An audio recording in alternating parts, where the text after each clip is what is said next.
Nepal da handakta laibak adugi oina Gen-Z haina khangnaba naha oiba mioi kaya amana achoba protest ama tawkhiba miyamna tongan-tonganba social media gi through tagi ubiram lagani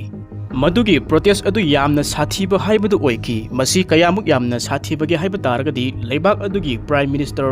KP Sharma Oli amadi laibak adugi President Ramchandra Paudel phauba resign tawraga laibak adubu thadoklaga chatkhiba laiki Masida kari maramgidamakta Gen-Z haina khangnaba youth mayamna irang asi hourakhi Nepal government na laibak aduda tungan-tunganba application amadi social media gi platform kaya ama ban tawkhiba laiki masina maram oiraga laibak adugi naha kaya ama asawba phaurakhi application amadi social media gi platform singasi ban tawdringaida masigi mamangda social media gi through the Nepo Kids haina campaign ama chathokhi Hairiba Nepo Kid ki campaign asida laibak adugi politician singi corruption amadi makoigi masamasu singi oiba lifestyle kaya ama expose tawki Nepo Kid ki campaign asida masita palliba Nepo hairiba wahai asi nepotism adubudi haibadi sakti leiba misakna mahaki masamasu sing amadi mari mata singda tungan-tunganba khudong chaba sing phanganba aduni Makoina campaign asibu chatharakpada laibak adugi famnaiba angam mathau sing aduna makoina nungaina leiba amadi makoigi masamasu sing adugi fancy life sing expensive cars sing foreign trips luxury parties kaya amagi oiba stories amadi picture kaya ama uttuna makoina social media da post tawkhibani masida makoina laibak aduda leiriba lairaba praja sing thabak phangdaba naha sing amadi tolopikna phangba tungan-tunganba praja sing amadi Laibak aduda punsigi awa ana kaya ama thengnariba nongmagi chara tanjariba chara henba praja sing aduga angam mathau politician singi masamasu sing amadi makhoigi lifestyle aduga compare tawrammi asumna social media gi matiengdagi Nepo Kid ki campaign asi chatharakpada kari maramgi damakta laibak adugi famnaiba angam mathau singna makhoina thawai wariba amadi masina makhoida problem ama ohelakani haina khallibanu haiba taragadi Makoina asumna khalli madudi laibak adugi sen thum sing makoina corruption chatharaga makoigi mari mata sing makoigi masamasu singi nungai yaifa lifestyle da makoina oihalaki haiba asi praja singna khangkhiba tare haibasida makoina mi paiba fauki amadi laibak tugi praja singna asukwana hinglaga famnaiba angam mathau sing amadi makoigi masamasu sing mari mata na nungai na hinglaga masigi khetnaba asi Nepo Kid ki campaign asina sabak phakhiba tare haibasi makoina hana ukhre maram asina hariba application sing social media gi tungan-tunganba platform kaya asi makoina ban tawkhibani asumna Nepal gi government na khanghaudana application amadi social media gi platform kaya ama ban tawkhibasina praja singi thamoida asumna khanki madudi aikoina laibak asigi famnaiba sing angam mathau singna corruption chathaba makoigi mari mata sing imung manung sing amadi masamasu sing aduna atopa foreign laibakta nungai na leiba laibak asigi praja singmuna wana lenba masigi khetnaba sing asi aikoina social media da utholubagi damakta aikoigi machin menaba aikoibo tuminna leinabagi damakta makoina honarakpa thawong amani tasengna makoina social media gi platform asi ban tawkhiba sina aikoigi right adu manghalle haina praja singna amadi naha singna khanba hourakhi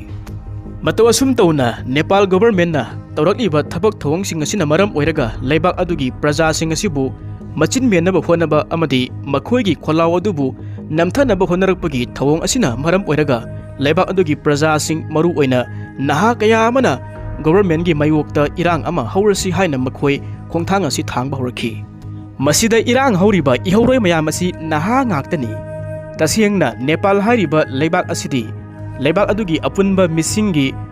56% di sahi kuntragi makhada leiba naha ngaktani haibadi masida Bangladesh natragana Sri Lanka hairiba laibak asidagi Nepal hairiba laibak asina naha oiba mi masing asi heli haibani masina mayak singna taklay madudi laibak adugi youth ki power sing aduna laibak aduda yamna strong oina leiba ngamalli haibani asumna Nepal gi naha sing Gen-Z na hourakhiba irang aduna maram oiraga Nepal gi capital Kathmandu da sauna mai chakpa haibadu oiki irang asina maram oiraga at least mi kunthra muki mayadi sikhrabani khoisaunaraba naha sing aduna government gi building parliament amadi politician gi yum kaya amasu tumna mai thakhrabani masigi manung channa khoisaunaraba naha singi ihau aduda ꯂꯩꯕꯥꯛ ꯑꯗꯨꯒꯤ ꯐꯝꯅꯥꯏꯕ minister ꯀꯌꯥ ꯑꯃ ꯃꯈꯣꯏꯒꯤ ꯊꯋꯥꯏ ꯍꯤꯡꯅꯕꯒꯤꯗꯃꯛꯇ ꯆꯦꯟꯈꯤꯕ ꯌꯥꯎꯈ꯭ꯔꯦ ꯄ꯭ꯔꯖꯥꯁꯤꯡꯅ ꯐꯥꯔꯒ ꯂꯩꯍꯧꯕ ꯐꯝꯅꯥꯏꯕ ꯃꯤꯅꯤꯁꯇꯔ ꯀꯌꯥ ꯑꯃ ꯐꯨꯕꯁꯨ ꯌꯥꯎꯈ꯭ꯔꯦ ꯑꯃꯗꯤ ꯂꯩꯕꯥꯛ ꯑꯗꯨꯒꯤ ꯐꯥꯏꯅꯥꯟꯁ ꯃꯤꯅꯤꯁꯇꯔ ꯐꯥꯎꯕ ꯂꯝꯕꯤꯗ ꯀꯣꯏꯆꯦꯟ ꯆꯦꯜꯂꯒ ꯄ꯭ꯔꯖꯥꯁꯤꯡꯅ ꯇꯥꯟꯅꯔꯒ ꯅꯦꯠꯄ ꯀꯥꯎꯕ ꯑꯃꯗꯤ ꯏꯁꯤꯡꯗ ꯅꯨꯡꯅ ꯊꯣꯝꯕꯒꯤ ꯚꯤꯗꯤꯑꯣ ꯐꯨꯇꯦꯖꯁꯨ ꯄ꯭ꯔꯖꯥꯁꯤꯡꯅ ꯁꯣꯁꯤꯌꯦꯜ ꯃꯤꯗꯤꯌꯥꯗ ꯎꯈ꯭ꯔꯕꯅꯤ ꯃꯁꯤꯅꯁꯨ ꯂꯣꯏꯕ ꯅꯠꯇ꯭ꯔꯤ ꯐꯣꯔꯃꯔ ꯄ꯭ꯔꯥꯏꯝ ꯃꯤꯅꯤꯁꯇꯔꯒꯤ ꯅꯨꯄꯤ ꯐꯥꯎꯕ ꯌꯨꯝ ꯃꯩ ꯊꯥꯕꯗꯨꯗ ꯆꯥꯛꯈꯤꯕꯗꯒꯤ ꯁꯤꯈ꯭ꯔꯕꯅꯤ ꯃꯁꯤꯅ ꯂꯩꯕꯥꯛ ꯑꯗꯨꯒꯤ ꯅꯍꯥꯁꯤꯡ ꯑꯗꯨ ꯀꯌꯥꯃꯨꯛ ꯌꯥꯝꯅ ꯁꯥꯎꯔꯦ ꯀꯌꯥꯃꯨꯛ ꯌꯥꯝꯅ ꯏꯍꯧ ꯑꯗꯨ ꯁꯥꯊꯤꯔꯦ ꯍꯥꯏꯕꯗꯨ ꯃꯌꯦꯛ ꯁꯦꯡꯅ ꯎꯠꯈꯤ ꯃꯈꯣꯏꯒꯤ ꯁ꯭ꯂꯣꯒꯥꯟꯁꯤꯡ ꯃꯈꯣꯏꯒꯤ ꯑꯁꯥꯎꯕꯒꯤ ꯄꯟꯈꯩ ꯑꯗꯨ ꯂꯣꯡꯈ꯭ꯔꯦ ꯍꯥꯏꯕꯅꯤ ꯅꯍꯥꯁꯤꯡ ꯑꯃꯠꯇ ꯑꯣꯏꯅ ꯑꯁꯨꯝꯅ ꯈꯣꯜꯂꯥꯎ ꯑꯃꯁꯨ ꯂꯥꯎꯔꯤ ꯃꯗꯨꯗꯤ KP ꯆꯣꯔ ꯗꯦꯁ ꯁꯣꯠ ꯍꯥꯏꯕꯗꯤ ꯂꯩꯕꯥꯛ ꯑꯗꯨꯒꯤ ꯄ꯭ꯔꯥꯏꯝ ꯃꯤꯅꯤꯁꯇꯔ KP ꯁꯔꯃ ꯑꯣꯂꯤ ꯑꯁꯤ ꯍꯨꯔꯥꯟꯕꯅꯤ ꯃꯔꯝ ꯑꯗꯨꯅ ꯂꯩꯕꯥꯛ ꯑꯁꯤ ꯊꯥꯗꯣꯛꯂꯒ ꯆꯠꯈꯤꯒꯗꯕꯅꯤ ꯍꯥꯏꯅꯁꯨ ꯈꯣꯜꯂꯥꯎ ꯑꯃꯁꯨ ꯂꯥꯎꯔꯤ ꯑꯁꯨꯝꯅ ꯅꯦꯄꯥꯜꯗ ꯑꯃꯨꯛꯇ ꯊꯣꯛꯈꯤꯗ꯭ꯔꯤꯕ ꯑꯀꯤꯕ ꯐꯪꯂꯕ ꯊꯧꯗꯣꯛ ꯑꯁꯤ ꯂꯥꯛꯄ ꯑꯁꯤꯅ ꯃꯔꯝ ꯑꯣꯏꯔꯒ ꯑꯀꯤꯕ ꯐꯥꯎꯔꯕ ꯅꯦꯄꯥꯜꯒꯤ ꯄ꯭ꯔꯥꯏꯝ ꯃꯤꯅꯤꯁꯇꯔ KP ꯁꯔꯃ ꯑꯣꯂꯤ ꯔꯤꯖꯥꯏꯟ ꯇꯧꯈꯤ ꯃꯁꯤꯒꯤ ꯃꯇꯨꯡꯗ ꯂꯩꯕꯥꯛ ꯑꯗꯨꯒꯤ ꯀꯦꯄꯤꯇꯦꯜ ꯀꯥꯊꯃꯟꯗꯨ ꯑꯥꯔꯃꯤꯅ ꯀꯟꯇ꯭ꯔꯣꯜ ꯇꯧꯔꯒ ꯊꯝꯈꯤ ꯄꯟꯕ ꯌꯥꯕꯗꯤ ꯏꯍꯧ ꯑꯁꯤꯒꯤ ꯃꯇꯥꯡꯗ ꯅꯍꯥꯁꯤꯡꯅ ꯑꯁꯨꯝꯅꯁꯨ ꯐꯣꯡꯗꯣꯛꯈꯤꯕ ꯂꯩꯈꯤ ꯃꯗꯨꯗꯤ ꯁꯦꯞꯇꯦꯝꯕꯔꯒꯤ ꯇꯥꯡ 10ꯗ ꯅꯍꯥ ꯃꯌꯥꯝ ꯑꯁꯤ ꯄꯨꯟꯁꯤꯜꯂꯒ ꯏꯍꯧ ꯑꯁꯤ ꯍꯧꯔꯛꯈꯤꯕ ꯃꯇꯝꯗ ꯃꯈꯣꯏꯅ ꯑꯍꯥꯟꯕꯗ ꯄ꯭ꯔꯣꯇꯦꯁ ꯑꯁꯤ ꯅꯤꯡꯇꯝꯅ ꯄꯤꯁꯐꯨꯜꯂꯤ ꯑꯣꯏꯅ ꯃꯈꯣꯏꯅ ꯇꯧꯕ ꯄꯥꯝꯂꯝꯕꯅꯤ ꯑꯗꯨꯕु ꯃꯈꯣꯏꯒꯤ ꯃꯨꯚꯃꯦꯟ ꯑꯗꯨ ꯑꯣꯄꯣꯔꯆꯨꯅꯤꯁ ꯀꯥꯡꯕꯨꯅ ꯍꯥꯏꯖꯦꯛ ꯇꯧꯈꯤꯕꯗꯒꯤ ꯊꯣꯛꯍꯟꯅꯤꯡꯗꯕ ꯊꯧꯗꯣꯛ ꯚꯥꯏꯑꯣꯂꯦꯟꯁ ꯑꯁꯤ ꯊꯣꯛꯈꯤꯕꯅꯤ ꯍꯥꯏꯅꯁꯨ ꯐꯣꯡꯗꯣꯛꯈꯤ ꯃꯁꯤꯗ ꯄꯜꯂꯤꯕ ꯑꯣꯄꯣꯔꯆꯨꯅꯤꯁ ꯍꯥꯏꯔꯤꯕ ꯑꯁꯤ ꯂꯩꯕꯥꯛ ꯑꯗꯨꯗ ꯏꯔꯥꯡ ꯍꯧꯔꯛꯂꯤꯕ ꯅꯍꯥꯁꯤꯡ ꯑꯗꯨꯒꯤ ꯃꯨꯚꯃꯦꯟ ꯑꯗꯨꯕꯨ ꯃꯈꯣꯏꯅ ꯍꯥꯏꯖꯦꯛ ꯇꯧꯔꯒ ꯃꯈꯣꯏꯅ ꯈꯨꯗꯣꯡꯆꯥꯕ ꯈꯛ ꯂꯧꯕ ꯑꯗꯨꯅꯤ ꯍꯥꯏꯕꯗꯤ ꯃꯈꯣꯏꯁꯤꯡ ꯑꯗꯨꯗꯤ ꯑꯁꯦꯡꯕ ꯏꯍꯧꯔꯣꯏ ꯅꯠꯇꯦ ꯍꯥꯏꯕꯅꯤ ꯃꯈꯣꯏꯅ ꯈꯨꯗꯣꯡꯆꯥꯕ ꯈꯔ ꯐꯪꯅꯕꯒꯤꯗꯃꯛꯇ ꯃꯨꯚꯃꯦꯟ ꯑꯗꯨꯗ ꯌꯥꯎꯁꯤꯜꯂꯒ ꯍꯦꯟꯅ ꯆꯥꯎꯕ ꯚꯥꯏꯑꯣꯂꯦꯟꯁ ꯍꯦꯟꯅ ꯆꯥꯎꯕ ꯏꯔꯥꯡ ꯑꯁꯤ ꯊꯣꯛꯍꯟꯈꯤꯕꯅꯤ ꯍꯥꯏꯅ ꯅꯍꯥꯁꯤꯡꯅ ꯑꯁꯨꯝꯅ ꯀ꯭ꯂꯦꯝ ꯇꯧꯈꯤꯕꯁꯨ ꯂꯩꯈꯤ ꯃꯁꯤꯒꯤ ꯃꯇꯥꯡ ꯑꯁꯤꯗ ꯅꯦꯄꯥꯜꯒꯤ ꯅꯍꯥꯁꯤꯡ ꯖꯦꯟꯖꯤꯅ ꯐꯣꯡꯗꯣꯛꯂꯤꯕ ꯃꯈꯣꯏꯒꯤ ꯃꯨꯚꯃꯦꯟ ꯑꯁꯤ ꯍꯥꯏꯖꯦꯛ ꯇꯧꯈ꯭ꯔꯦ ꯍꯥꯏꯅ ꯊꯝꯂꯤꯕ ꯋꯥꯐꯝ ꯑꯁꯤꯒꯤ ꯋꯥꯍꯟꯊꯣꯛ ꯑꯗꯨꯗꯤ ꯖꯦꯟꯖꯤꯒꯤ ꯅꯍꯥꯁꯤꯡꯅ ꯂꯩꯕꯥꯛ ꯑꯗꯨꯒꯤ ꯒꯣꯚꯔꯟꯃꯦꯟꯠꯅ ꯑꯦꯄ꯭ꯂꯤꯀꯦꯁꯟ ꯁꯣꯁꯤꯌꯦꯜ ꯃꯤꯗꯤꯌꯥꯁꯤꯡ ꯕꯦꯟ ꯇꯧꯈꯤꯕ ꯑꯃꯗꯤ ꯀꯔꯞꯁꯟ ꯇꯧꯕꯒꯤ ꯃꯥꯌꯣꯛꯇ ꯏꯆꯝ ꯆꯝꯅ ꯁꯥꯟꯇꯤ ꯑꯣꯏꯅ ꯄ꯭ꯔꯣꯇꯦꯁ ꯇꯧꯖꯔꯝꯕꯅꯤ ꯑꯗꯨꯕꯨ ꯃꯄꯥꯟꯗꯒꯤ ꯂꯥꯛꯄ ꯑꯥꯎꯠꯁꯥꯏꯗꯔ ꯀꯥꯡꯕꯨ ꯈꯔꯅ ꯃꯈꯣꯏꯅ ꯈꯨꯗꯣꯡꯆꯥꯕ ꯐꯪꯅꯕꯒꯤꯗꯃꯛꯇ ꯃꯈꯣꯏꯒꯤ ꯃꯨꯚꯃꯦꯟ ꯑꯗꯨꯒꯤ ꯃꯥꯏꯀꯩ ꯑꯗꯨ ꯐꯣꯡꯍꯜꯂꯒ ꯍꯦꯟꯅ ꯆꯥꯎꯕ ꯏꯔꯥꯡ ꯊꯣꯛꯍꯟꯕ ꯚꯥꯏꯑꯣꯂꯦꯟꯁ ꯊꯣꯛꯍꯟꯈꯤꯕꯅꯤ ꯍꯥꯏꯅ ꯐꯣꯡꯗꯣꯛꯈꯤꯕ ꯑꯁꯤꯅꯤ ꯃꯁꯤꯅꯤ ꯑꯣꯄꯣꯔꯆꯨꯅꯤꯁ ꯀꯥꯡꯕꯨ ꯑꯗꯨꯅ ꯖꯦꯟꯖꯤꯒꯤ ꯄ꯭ꯔꯣꯇꯦꯁ ꯑꯗꯨꯗ ꯃꯈꯣꯏꯅ ꯌꯥꯎꯁꯤꯜꯂꯒ ꯀ꯭ꯔꯤꯃꯤꯅꯦꯜꯁ ꯄ꯭ꯔꯥꯏꯚꯦꯠ ꯄꯣꯂꯤꯇꯤꯀꯦꯜ ꯒ꯭ꯔꯨꯞ ꯑꯃꯗꯤ ꯑꯦꯡꯒ꯭ꯔꯤ ꯃꯣb ꯀꯌꯥ ꯑꯃ ꯁꯥꯒꯠꯂꯒ ꯂꯩꯕꯥꯛ ꯑꯗꯨꯗ ꯍꯦꯟꯅ ꯆꯥꯎꯕ ꯏꯔꯥꯡ ꯑꯃꯗꯤ ꯚꯥꯏꯑꯣꯂꯦꯟꯁ ꯊꯣꯛꯇꯨꯅ ꯂꯩꯕꯥꯛ ꯑꯗꯨ ꯑꯃꯥꯡ ꯑꯇꯥ ꯊꯣꯛꯍꯟꯈꯤꯕꯅꯤ ꯍꯥꯏꯅ ꯖꯦꯟꯖꯤꯒꯤ ꯃꯥꯏꯀꯩꯗꯒꯤ ꯊꯝꯂꯛꯈꯤꯕ ꯑꯁꯤꯅꯤ ꯑꯁꯨꯝꯅ ꯃꯈꯣꯏꯅ ꯍꯥꯏꯕꯗꯤ ꯑꯣꯄꯣꯔꯆꯨनिꯁ ꯀꯥꯡꯕꯨ ꯑꯗꯨꯅ ꯕꯤꯜꯗꯤꯡꯁꯤꯡ ꯃꯩ ꯊꯥꯔꯛꯈꯤꯕ ꯃꯤ ꯍꯥꯠꯈꯤꯕ ꯂꯨꯇꯤꯡ ꯇꯧꯕ ꯍꯧꯔꯛꯈꯤꯕꯗꯒꯤ ꯖꯦꯟꯖꯤꯒꯤ ꯅꯍꯥꯁꯤꯡ ꯑꯗꯨꯅ ꯍꯧꯔꯛꯈꯤꯕ ꯄ꯭ꯔꯣꯇꯦꯁ ꯑꯗꯨ ꯍꯦꯟꯅ ꯆꯥꯎꯕ ꯚꯥꯏꯑꯣꯂꯦꯟꯁ ꯑꯃꯗꯤ ꯈꯨꯗꯣꯡꯊꯤꯕ ꯌꯥꯕ ꯆꯥꯡꯗ ꯇꯥꯍꯜꯂꯛꯈꯤꯕꯅꯤ ꯃꯁꯤꯒꯤ ꯃꯇꯨꯡꯗ ꯍꯥꯟꯅ ꯒꯣꯚꯔꯟꯃꯦꯟꯠꯅ ꯕꯦꯟ ꯇꯧꯔꯒ ꯊꯝꯂꯝꯕ ꯁꯣꯁꯤꯌꯦꯜ ꯃꯤꯗꯤꯌꯥ ꯑꯃꯗꯤ ꯑꯦꯄ꯭ꯂꯤꯀꯦꯁꯟ ꯀꯌꯥ ꯑꯗꯨꯕꯨꯁꯨ ꯃꯈꯣꯏꯅ ꯂꯧꯊꯣꯛꯈꯤ ꯑꯌꯥꯕ ꯄꯤꯔꯝꯃꯤ ꯃꯁꯤꯒꯤꯁꯨ ꯃꯊꯛꯇ ꯂꯩꯕꯥꯛ ꯑꯗꯨꯒꯤ ꯍꯣꯝ ꯃꯤꯅꯤꯁꯇꯔ ꯔꯤꯖꯥꯏꯟ ꯇꯧꯈꯤ ꯑꯗꯨꯕꯨ ꯃꯍꯥꯛ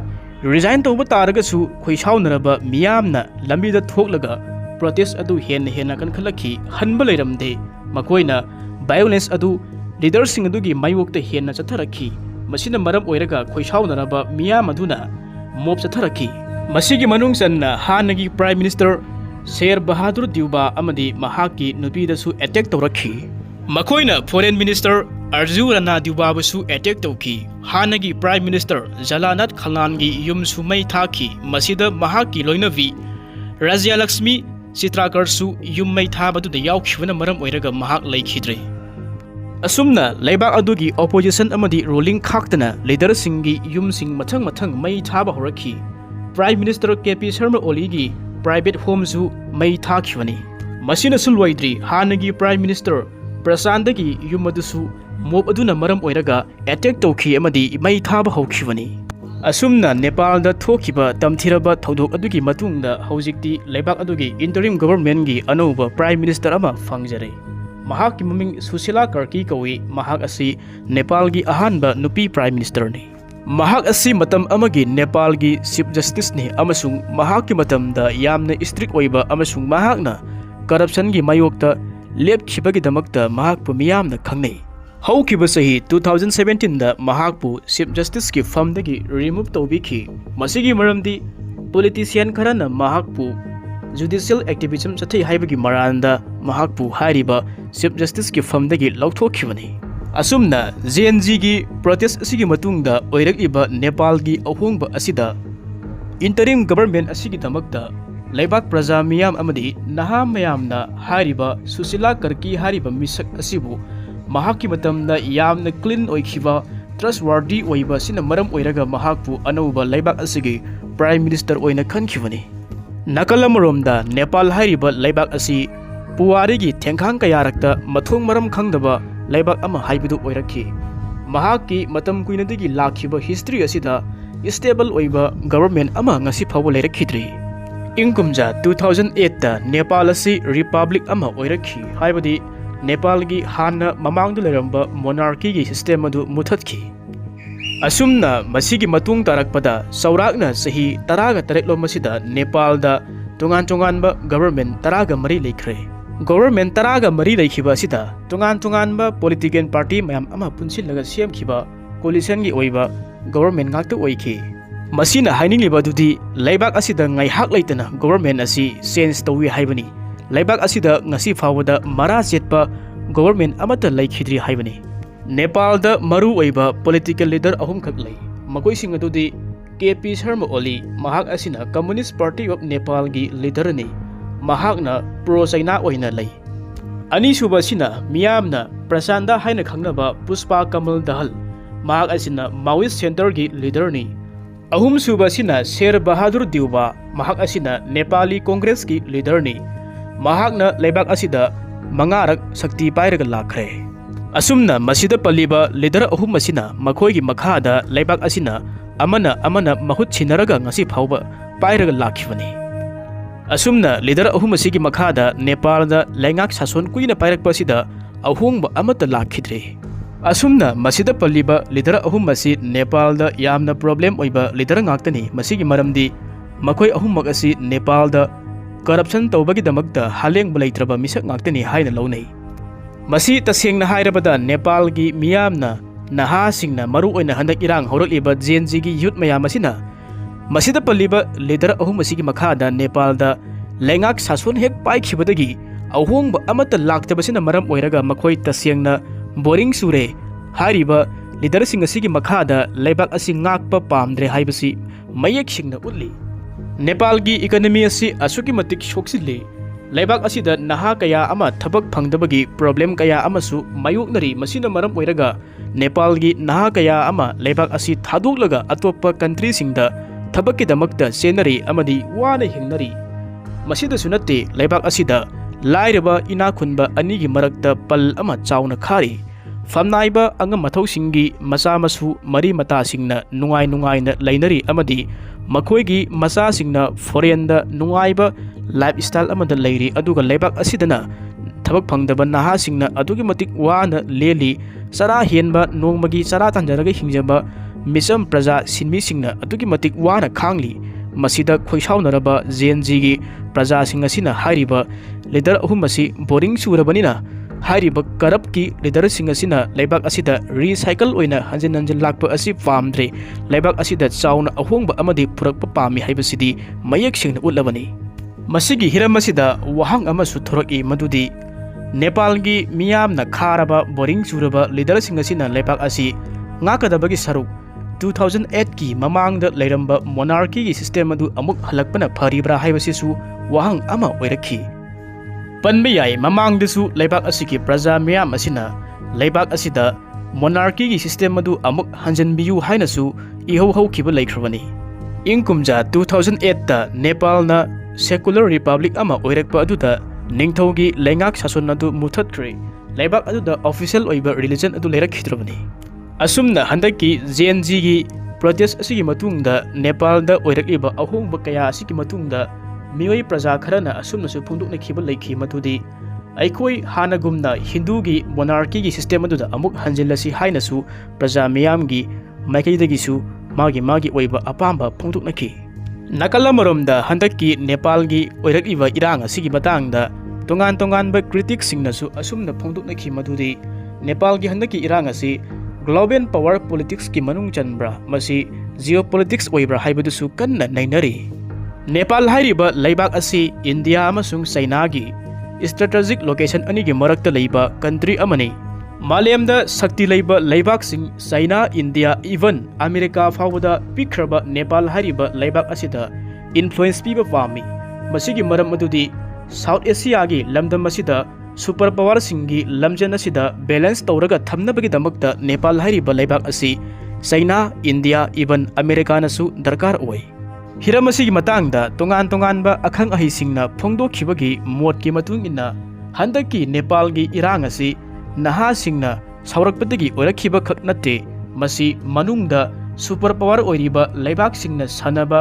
game amani masigi maramdi Nepal gi maikai asi hongdoknabagi damakta masa masagi khudwang saba khara fangnaba leibak sing asina naronda insinba yawba amasu mali haina phongdoknarkhiba leikhi.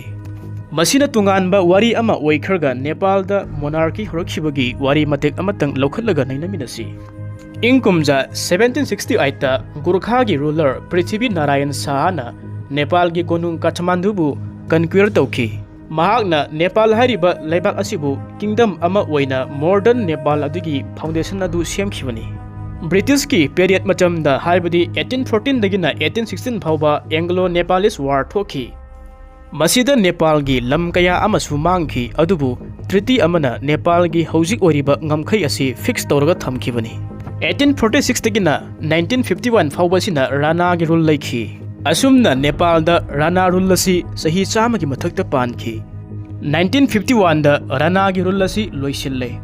Rana gi regime asibu loisinabagi damakta Nepal da matamatu da anauba political party oina laikhiba Nepali Congress na khut khulai pairaga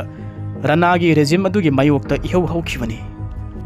Asumna 1951 da Nepal da interim constitution ama laikhi adubu yamna thunamak monarchy asina yamna powerful oina leibak aduda amuk halakhi. Masigi matungda Ningthau Mahendra na leibak adubu baisinkhre. 1959 dagina 1960 fawba Nepal da yamna tienba matamgi oina democracy lairammi. Adubu 1960 da Ningthau Mahendra na democracy bu amuk dissolve tawrammi. Political party sing ban tawrammi mahakna full control tawduna thamlammi Nepal hariba leibak ase. Masigi matung tarakpada ingkumja 1962 da Nepal da panchayat system gi constitution amuk haudokhi. Masi tasengna democracy ga hairap manaba adubu Ningthauna ayamba power asi pairaga leiba system aduni. Aduga amuk 1972 da Ningthau Mahendra laikhidre. Mahaki machanupa Birendrana leibak adugi Ningthau amuk oire. Masigi matung tarakpada Nepal da yamna leibak thiba amana 2001 gi June gi tang amada leibak adugi Crown Prince Dipendrana mahaki mapa Birendra mama Aishwarya amadi tungan-tunganba royal mayam ama mahakna hathuklambi amasung masamaksu matumda nongmena kapsaraga sijaki. Masigi matungda Ningthaugina hek manau nupa Dipendragina hek uncle oiriba Gyanendrana leibak adugi Ningthau oiraga falakhi. Ningthau Gyanendragi matamda ingkumja 2001 da leibak aduda Maoist ki oiba violence kaya ama thoki maram aduna mahakna leibak aduda state of emergency lauthoki.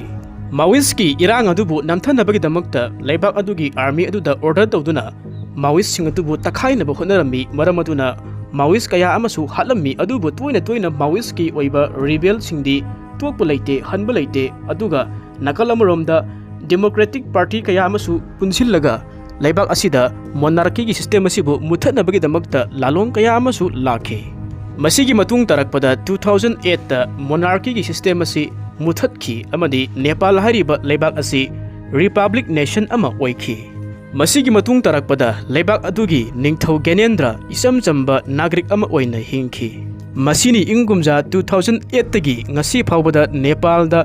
republic nation ama oirakhibaga leibak asida democracy hek lakhibadagi leibak asigi oina tungan-tunganba political party singna pairakhiba government sing aduna leibak asida ahongba amata purakhide. Senja thumjana thallaba leibak asida kangkhong chahelakhiba ngaktani. Masina maram oiraga Gen-Z gi naha singna irang asi hourakibani haiba tare. Adubu masigi mamangda Gen-Z gi irang asi haudringaida miwai praja miyamgi ihauda